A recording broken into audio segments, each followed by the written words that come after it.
حاضرین کرام، آج ایک ایسے عظیم ولی کامل کا ذکر پاک ہے جن کے بر صغیر کے مسلمانوں پر بڑے احسانات ہیں۔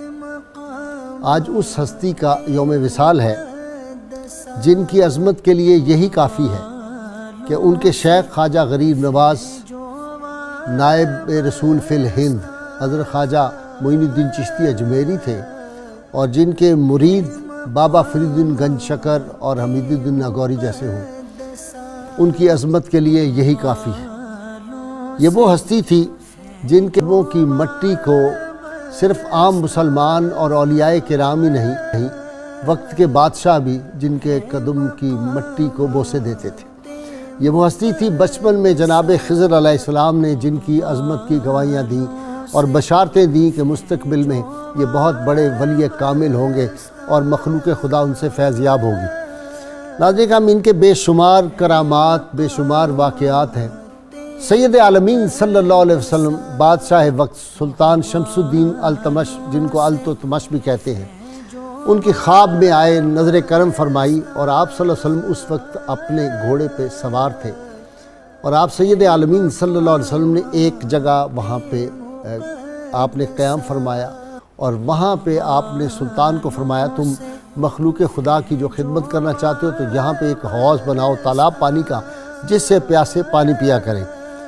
بادشاہ کی آنکھ کھل گئی جب صبح کے وقت، تو اب خواب تو یاد رہا لیکن وہ مقام ایگزیکٹ وہ جگہ یاد نہیں رہی جو آپ صلی اللہ علیہ وسلم فرمائی تھی کہ جہاں میں اس وقت کھڑا ہوں اس جگہ پہ تم تالاب بناؤ۔ تو حضرت خواجہ قطب الدین بختیار کاکی رحمۃ اللہ علیہ کی خدمت میں اپنا ایک وزیر بھیجا اور کہا حضرت مجھے ایک خواب آئی ہے اور اس خواب کی جگہ مجھے یاد نہیں کہ وہ کون سی ہے۔ جواباً حضرت نے فرمایا آج ہم اسی جگہ کی زیارت کے لیے آ رہے ہیں، اور سلطان کو کہنا وہ بھی اسی وقت وہاں پہ آ جائے، ہم اس جگہ کی زیارت کے لیے آ رہے ہیں۔ تو آپ گئے، وہاں پہ تشریف لے گئے، خواجہ حمید الدین ناگوری آپ کے ساتھ تھے، جناب خضر علیہ السلام تھے، اور رجال الغیب کی ایک کثیر تعداد تھی۔ وہاں پہ جا کھڑے ہوئے اور پھر آپ نے ارشاد فرمایا یہ وہ جگہ ہے جہاں پر سید عالمین صلی اللہ علیہ وسلم کے نالین پاک کو زمین نے بوسہ دیا تھا، یہ وہ جگہ ہے۔ تو وہاں پہ تالاب بنا۔ کسی نے بڑی خوبصورت بات کہی تھی، فارسی کا شعر ہے، بر زمین کے نشان کف پائے تو بود، سال ہا سجدہ گر صاحب نظراں خواہد بود۔ محبوب جس سرزمین پر آپ کے قدموں کے نشان ہوتے ہیں وہاں سالہ سال تک صاحب نظر لوگوں کے سجدے نشاور ہوتے ہیں۔ اتھے اگدا سرودہ بوٹا جتنے ماہی پیر تردا۔ دوسرا واقعہ آپ کا یہ ہے کہ خواجہ نظام الدین محبوب الہی آپ کے مزار پاک پہ تشریف لے گئے، خواجہ قطب الدین بختیار کاکی۔ دل میں خیال گزرا کہ میں حاضر تو ہوا ہوں، پتہ نہیں حضرت جو ہیں وہ دیکھتے ہیں، ان کو معلوم بھی ہوتا ہے کہ نہیں کہ میں یہاں پہ حاضری دینے کے لیے آیا ہوں۔ جب آپ نے یہ دل میں سوچا تو حضرت خواجہ قطب الدین بختیار کاکی کے مزار سے آواز آئی، اور یہ شعر فارسی کا جو تھا یہ پڑھا گیا، مرا زندہ پندار چوں خیشتن من آئم بجاں گر تو آئی بطن۔ مجھے اپنی طرح زندہ خیال کرو، اگر تو اپنے تن کے ساتھ میرے پاس آئے گا تو میں جان کے ساتھ تیرے پاس آؤں گا۔ ناظرین کرام، خواجہ قطب الدین بختیار کاکی رحمۃ اللہ علیہ، ان کو کاکی کیوں کہتے تھے؟ آپ کا زود و برا کیسا تھا؟ آپ کو خلافت جو تھی وہ کس ہستی پاک کے محبوب رب العالمین کے اشارے پہ دی گئی، ان کے حکم پہ دی گئی خلافت؟ وہ کیا واقعہ تھا؟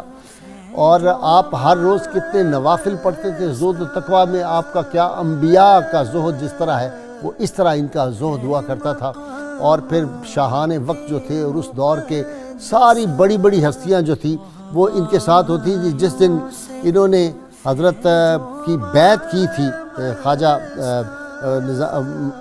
حضرت خواجہ معین الدین چشتی اجمیری کی، جس دن انہوں نے بیعت کی اس دن وہاں پہ جو اس وقت کے سارے کاملین اور سارے بزرگان دین جو بڑے بڑے تھے وہ سارے اس وقت وہاں پہ موجود تھے، جن میں حضرت شیخ شہاب الدین سہروردی، حضرت عہد الدین کرمانی رحمۃ اللہ علیہ، برہان الدین چشتی اور محمود اصفہانی جیسے لوگ اس وقت موجود تھے۔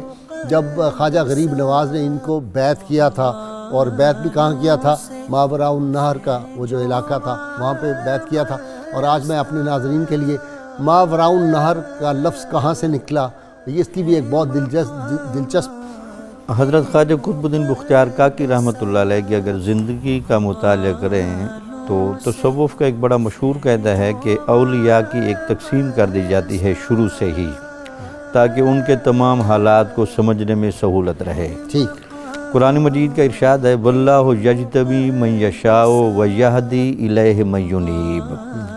اللہ تعالیٰ کا نظام قدرت ہے کہ اللہ تعالیٰ کچھ بندوں کو تو خود منتخب کر لیتا ہے، اور کچھ اللہ کے بندے وہ ہوتے ہیں جن کو اپنے راستے کی طرف راہ انابت پر لگاتا ہے۔ ٹھیک۔ خواجہ قطب الدین بختیار کاکی رحمۃ اللہ علیہ کی پوری زندگی دیکھیں تو آپ مرتبہ اجتباء میں آنے والے لوگوں میں تھے۔ ٹھیک۔ آپ کا نام بختیار تھا، قطب الدین آپ کا لقب تھا، آپ کے والد صاحب سید کمال الدین تھے، آپ حسینی سادات میں سے ہیں۔